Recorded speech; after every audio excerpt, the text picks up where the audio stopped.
Bismillahirrahmanirrahim. Alhamdulillah wassalatu wassalamu ala Rasulillah la haula wala quwwata illa billah. Pada kesempatan ini kita akan membahas tentang tafsir dan takwil. Dalam materi ulumul Quran ini istilah tafsir dan takwil sering sekali kita dengarkan. Nah, apakah itu tafsir dan apakah itu takwil? Perlu kita ketahui bersama-sama bahwa wahyu dalam Islam itu merupakan sebuah pembahasan sentral. Kalau bicara tentang Islam, maka mau tidak mau pasti akan membahas tentang Al-Quran. Dan ketika berbicara tentang Al-Quran, maka dalam proses pemahamannya itu ada dua istilah yang kita kenal yang akan kita bicarakan pada kali hari ini, yaitu tafsir dan yang kedua adalah takwil. Mengapa begitu? Karena Al-Quran yang merupakan wahyu itu adalah medium atau wasilah atau alat atau perantara yang digunakan oleh Allah, Tuhan Yang Maha Esa, Tuhan kita bersama, untuk menyampaikan keinginannya, perintahnya, larangannya kepada makhluknya, manusia. Mulai Jibril sampaikan kepada Rasulullah, Rasulullah kepada para sahabatnya, hingga kemudian sampai kepada kita saat ini. Nah, dalam proses pewahyuan, Allah bisa disebut sebagai Al-Muhi atau orang yang memberikan wahyu atau zat yang memberikan wahyu kepada makhluknya. Sedangkan para rasul penerimanya, muha ilaihi, orang makhluk yang menerima wahyu. Nah, dari para rasul itulah, terutama kalau dalam konteksnya Islam adalah Kanjeng Nabi Muhammad SAW, mereka menyampaikan, beliau menyampaikan wahyu tersebut kepada umat manusia. Nah, itulah yang kemudian nanti kita akan mengenal tentang istilah tafsir dan takwil belakangnya. Nah, jika kita memposisikan Al-Quran sebagai wahyu dan merupakan sebuah media untuk menyampaikan pesan dan keinginan Allah kepada makhluknya, perintah dan larangannya kepada manusia, maka Al-Quran membutuhkan apa yang disebut dengan takwil, sebagaimana Al-Quran juga membutuhkan apa yang disebut dengan tafsir. Mengapa begitu? Tentu saja karena antara Khalik dan makhluk, antara Allah dan manusia, ya, kemudian antara Rasulullah dengan manusia itu sendiri, kita, Rasulullah dan sahabat-sahabat sampai kepada kita, itu merupakan transformasi atau perpindahan informasi dari entitas yang tentu saja berbeda. Ya, Allah Subhanahu wa Ta'ala sebagai Khalik, kita tahu ya, Allah kan kalau dalam akidah kita yatakallamu bikalamin lakin bila harfin walau sautin. Allah itu berbicara mutakallim, ya, tapi tanpa huruf, tanpa suara. Itu kan akidah kita.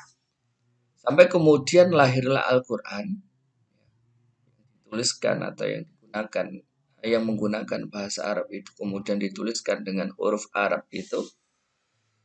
Ini sudah terjadi apa yang mungkin bisa disebut sebagai transformasi, ya, perubahan. Nah, bagi mereka takwil hanyalah intelektual gimmick. Ada yang menyebut semacam itu, yaitu semacam permainan, gitu ya. Memainkan maksud atau makna dari Al-Quran itu. Ada yang memahami seperti itu. Misalkan bagian kalangan itu menyebutkan demikian. Tapi bagi sebagian yang lain, bukan, takwil itu adalah sebuah mekanisme, ya, teknis gitu ya, untuk memahami pesan atau maksud dari wahyu yang dalam hal ini adalah berwujud Al-Quran. Nah, mereka-mereka yang menganggap bahwa takwil itu adalah hanya sebagai apa istilahnya permainan atau intelektual gimmick, barangkali ada benarnya. Karena memang di dalam Al-Quran itu sejak Al-Quran diturunkan itu ada sebagian kelompok yang mana di dalam hatinya itu ada kemunafikan, tidak berimanan kepada Allah, yang mereka tidak beriman sesungguhnya, itu bermain-main dengan ayat Al-Quran yang kemudian mengatasnamakan ini loh takwil. Makanya di dalam surat Ali Imran ayat 7 itu ada pernyataan Allah menyebutkan a'udzubillahi minasyaitonirrajim. Ammal ladzina fi qulubihim zayghun fayattabi'una ma tashabaha minhu ibtigha'al fitnati wa ibtigha'a ta'wili. Nah, di sini orang yang mereka yang ada di dalam hatinya ada kecondongan kepada penyelewengan, maka mereka sengaja mengikuti eh, pemaknaan atau maksud dari ayat Al-Quran yang sengaja mereka selewengkan. Ibtigha al-fitnah. Tujuannya apa? Yaitu untuk menyebarkan fitnah, untuk membuat kegaduhan, dan seterusnya. Wabtigha at-ta'wilih, kata Allah.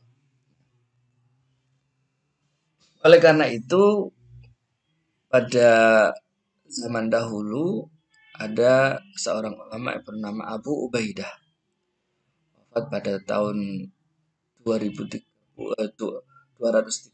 Hijriah.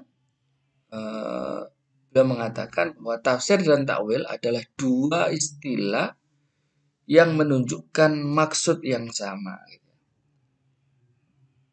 Ini tentu saja tidak seperti mereka-mereka yang di dalam hatinya ada kecondongan kepada kesesatan tadi. Karena dalam perkembangannya memang tafsir dan takwil itu kemudian ada yang memahaminya sebagai dua istilah yang inti maksudnya itu adalah sama saja. Tafsir ya takwil, takwil ya tafsir. Nah, oleh karena itu untuk menguraikan benang kusut ini, saya ingin menjelaskan tentang apa itu tafsir dan apa itu takwil.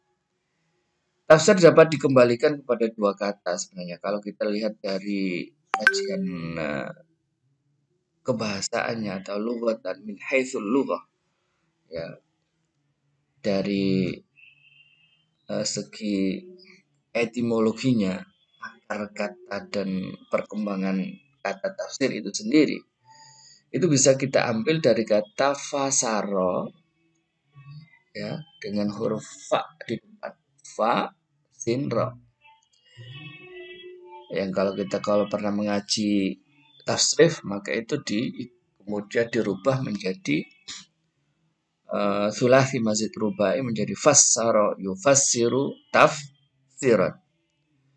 Nah, ada di dalam salah satu bahasa kita, kalau kita lihat lisanul Arab misalkan atau Arus misalkan, ada yang kata yang mungkin sekarang jarang dipakai, tapi di sana ada istilah tafsirah, ya, tafsirah, tafsirotun atau tafsirotan adalah artinya adalah seperti air seni. Apa? Kalau kita pernah mungkin periksa kesehatan ya di rumah sakit, kemudian kita disuruh mengambil tes urin. Nah, itu jangan dipenuhi loh ya. Dikasih botol kecil, kasih penuh gitu ya. Nggak perlu penuh juga. Ya. Kalau penuh justru nanti yang membuka itu kasihan, khawatir tumpah ya. Ya dikasihlah secukupnya, setengah bawah begitu. Untuk apa itu? Dari urin itu nanti, dari air kencing itu nanti, kita akan dites. Apakah orang ini punya masalah kesehatan. Nah, itu di dalam bahasa Arabnya, air seni tadi itu, yang dijadikan sebagai sampel untuk melihat penyakit yang ada di dalam diri seseorang itu dalam bahasanya disebut sebagai tafsirah. Nah, mengapa begitu?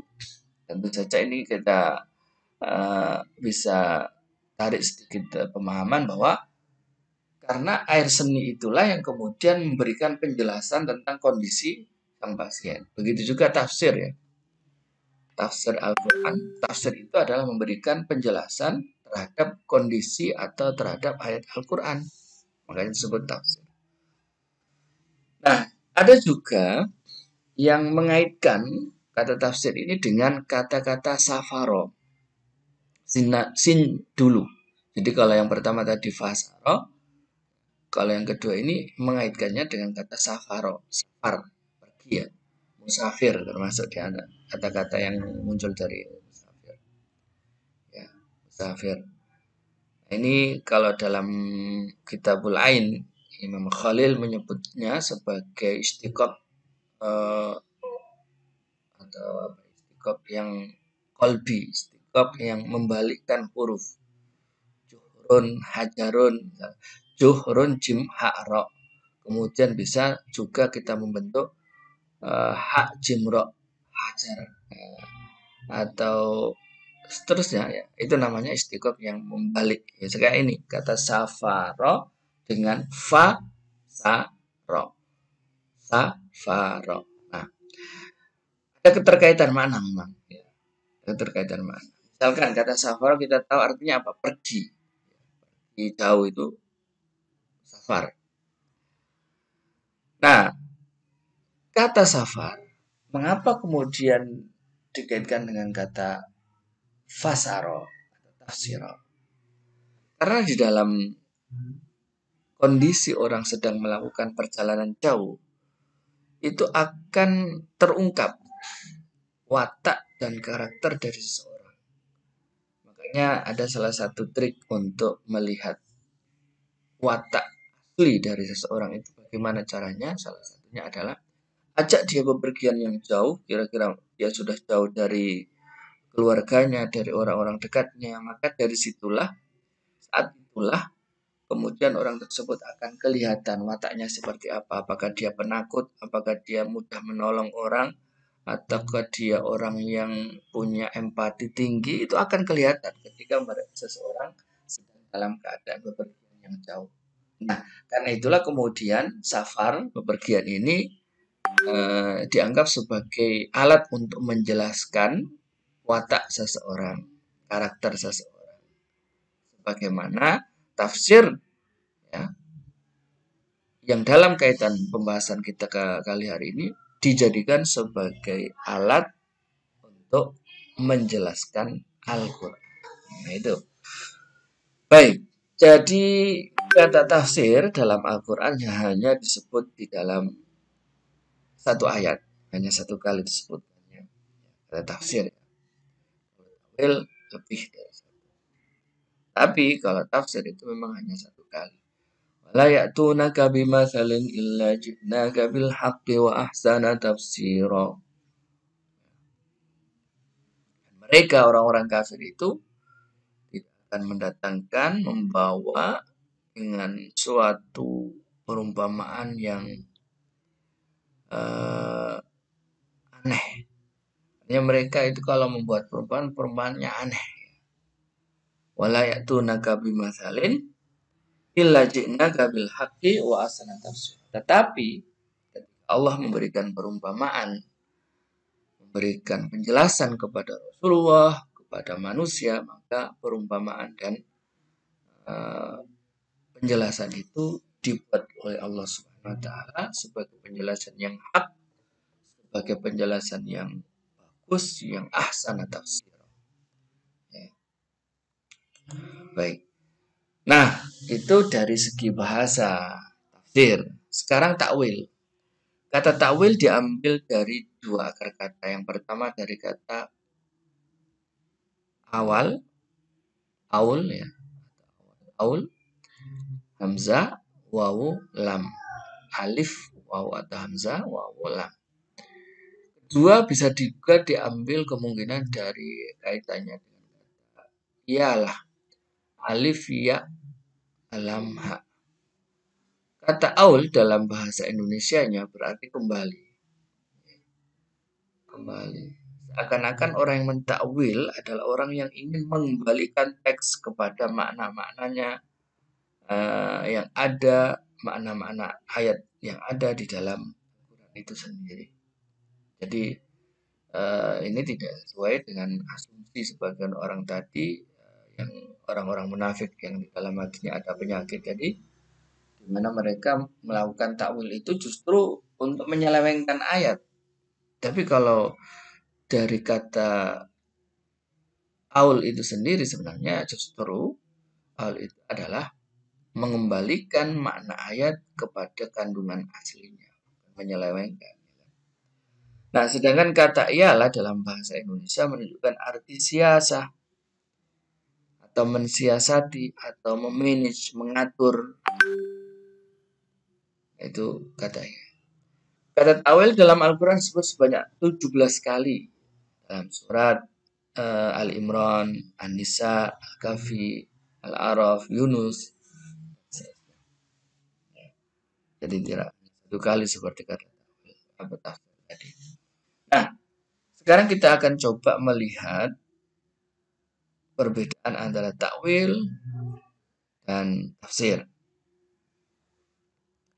Kata takwil dalam Al-Quran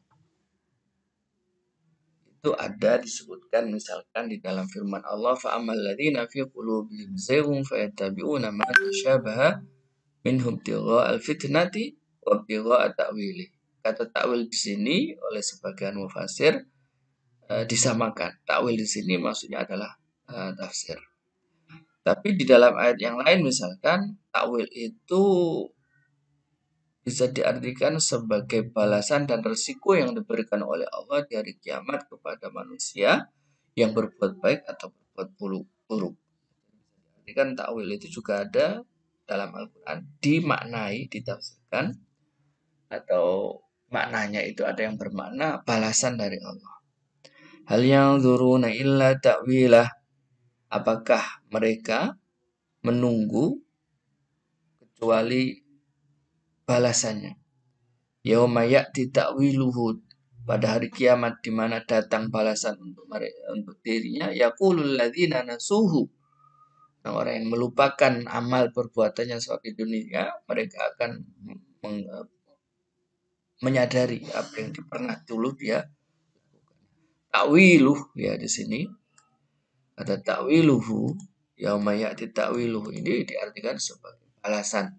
Kalau perbuatan baik balasannya adalah baik juga, kalau perbuatan buruk juga balasannya buruk juga. Nah, kata takwil juga bermakna tafsir mimpi apa itu kalau gitu. Penjelasan tentang mimpi. Ramalan mimpi ya. Mimpi semalam mimpi ini apa itu maknanya, artinya apa. Nah, itu dalam Al-Qur'an juga kadang disebut dengan ta'wil. Dalam surat ini dikatakan wa kadzalika yastabika rabbuka wa yu'allimuka min ta'wilil ahadits dalam surat Yusuf itu ya. Ini berarti tahqiqur ru'ya. Apa itu? Memberikan penafsiran terhadap apa arti mimpi ini. Ada orang yang bahkan kita sering kadang-kala kemudian ketika istikharah itu ya minta diberikan mimpi oleh Allah yang mana mimpi ini kemudian diartikan. Nah, mengartikan mimpi itu dalam Al-Quran juga disebut sebagai takwil. Nah, kemudian juga menunjukkan ragam makanan. Ya. Maksudnya bagaimana? Qala la ya'tikuma, misalkan dalam ayat ini contohnya ya, ragam makanan.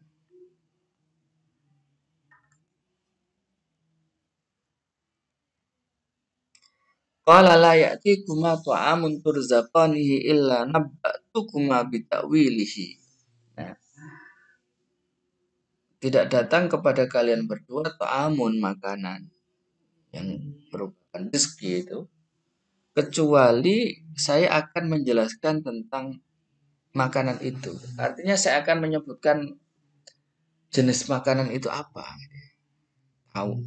Nah, itu kata takwil ya, bitakwili di sini ini artinya bukan menafsirkan makanan atau mentakwilkan makanan, artinya adalah menyebutkan ragam atau jenis makanan.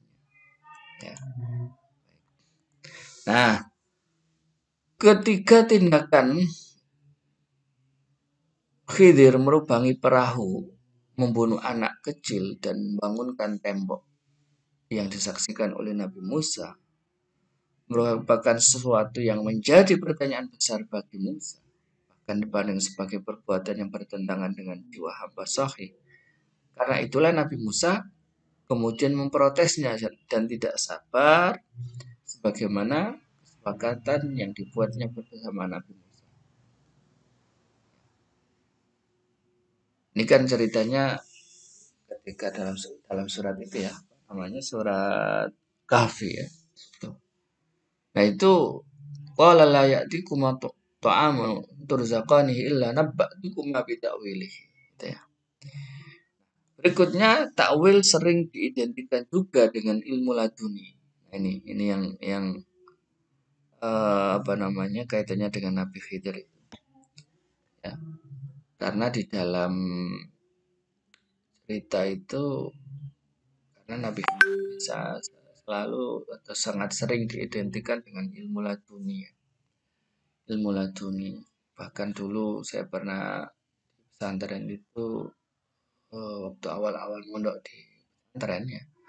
Itu di Langitan waktu itu dikasih cerita bahwa ada orang yang santri yang sudah lama mondok tapi gak bisa-bisa baca kitab ya, gak ngerti-ngerti baca kitab.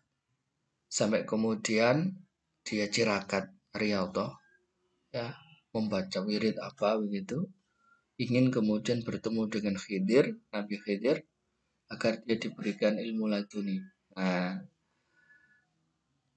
secaranya ada yang dulu sempat diceritakan itu pokoknya baca sekian kali bacaan tertentu, kemudian dia apa macam kayak menyepi menyendiri di pinggir Bengawan gitu ya. Kebetulan di pondok dulu kan di Langitan itu kan dekat Bengawan itu ya. Nah, betul akhirnya dijumpai Nabi Khidir lalu kemudian entah salam atau bagaimana dipeluk atau bagaimana begitu ya. Sampai kemudian anak ini santri ini menjadi santri yang pintar sekali bahkan menguasai semua kitab. Nah, itu kemudian eh, apa namanya disebut sebagai apa? Seringkali Nabi disebut sebagai eh, nabi yang memberikan ilmu laduni gitu. Dalam kisah Al-Quran ini juga itu juga sering seperti itu ya. Sering Nabi Khidir dengan Nabi Musa. Meskipun nama Nabi Khidir tidak disebutkan dalam Al-Quran, tapi Musa ceritanya itu ya bersama Khidir ya. Nah, itu ilmu laduni itu yang diajarkan itu oleh Al-Quran juga disebut sebagai takwil gitu ya. Nah, jika memang seperti itu, maka saya akan loncat saja kepada istilah tafsir. Itu kalau dari segi bahasa ya, segi bahasa secara umum, dari segi maknanya.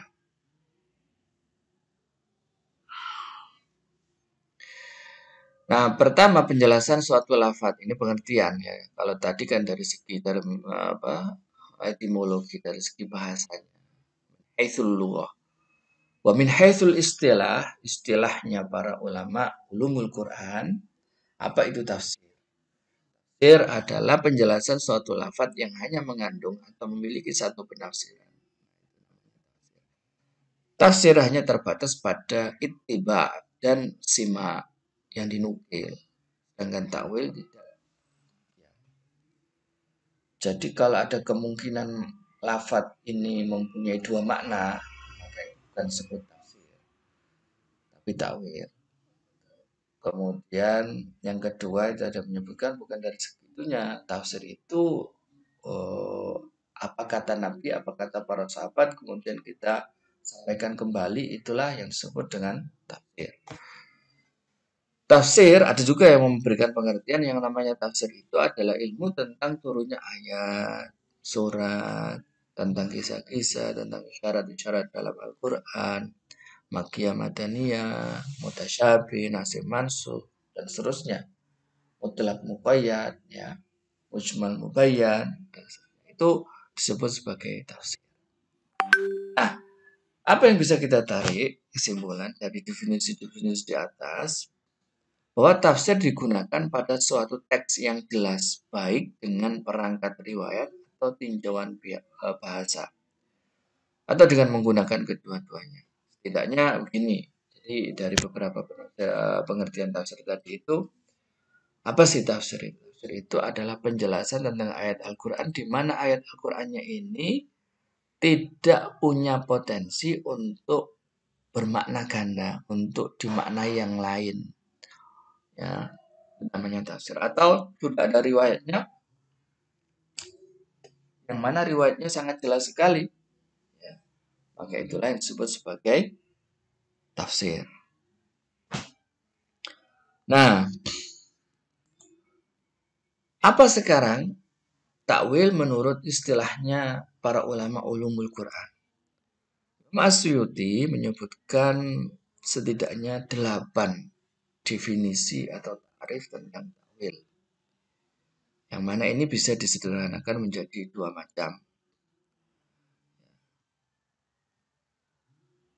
Pengertian yang pertama, takwil dan tafsir memiliki makna yang sama, tidak ada yang membedakan. Ini yang kemudian dipakai oleh Imam Mujahid, Abu Ubaidah, atau Imam At-Tabari, ya, tafsir At-Tabari, Jami'ul Bayan itu.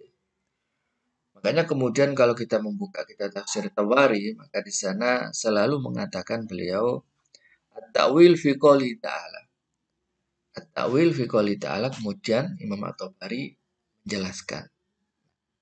Jadi takwil dalam pengertian Imam Tabari itu sama persis dengan, nggak ada bedanya. Takwil ya tafsir, tafsir ya takwil. Sebagaimana Imam Mujahid atau Imam Ubaidah. Mengapa begitu? Mengapa kemudian tafsir disamakan dengan takwil secara persis? Karena dalam hadis yang cukup masyhur, ya, Rasulullah itu pernah mendoakan Abdullah bin Abbas, keponakannya. Beliau mengatakan, keponakannya apa?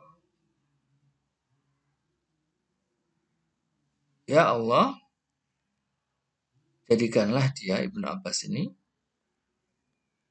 dalam urusan agama dan ajarilah dia tentang takwil. Jadikanlah Ibnu Abbas ini faqih, ahli fikih tentang ilmu agama, dan ajarilah dia tentang takwil. Gitu. Makanya Allahumma faqihhu fiddin wa 'allimhu ta'wil gitu. Makanya kemudian takwil di sini yang dimaksud itu adalah tafsir. Tapi kemudian ada juga para ulama Quran yang membedakan antara tafsir dan takwil. Ya, tafsir dan takwil berbeda. Mengapa begitu? Karena pergeseran pemahaman ini tidak lepas dari perkembangan dinamika ilmu pengetahuan Islam. Karena dulu kemudian ya seperti itu memang, ya. Jadi perkembangan ilmu pengetahuan atau ilmu agama itu kan selalu berkembang. Maka termasuk ilmu tafsir, ya. Kalau dulu tafsir dan takwil itu sama, kemudian setelah berkembang bisa lah ini tafsir, ini takwil. Sesuatu yang yang wajar sekali, yang natural sekali dalam perkembangan ilmu, ya.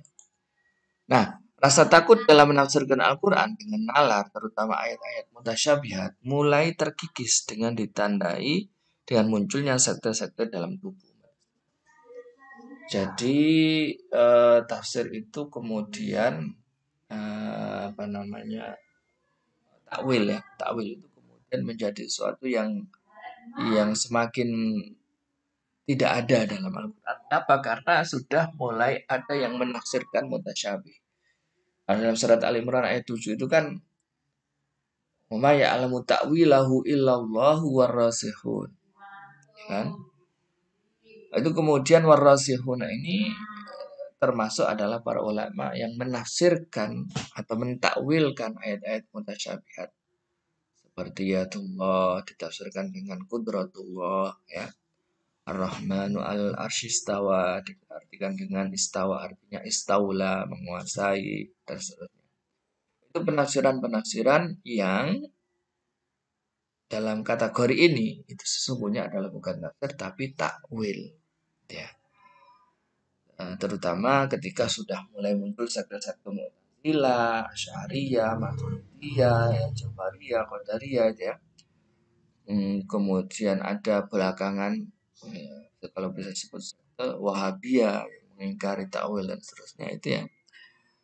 Dan Ahmad bin Hambal misalkan tokoh yang paling anti takwil itu sendiri sebenarnya juga melakukan penafsiran terhadap ayat mutasabih yang mana ini artinya adalah beliau melakukan takwil.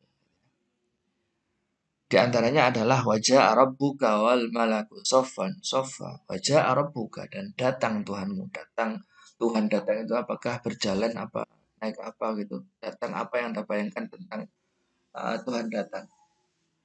Ini kan sulit kalau kita tidak mentakwilkan tentang arti datangnya Tuhan. Ya. Makanya kemudian mau tidak mau Ahmad bin Hanbal pun mentakwil ayat tersebut.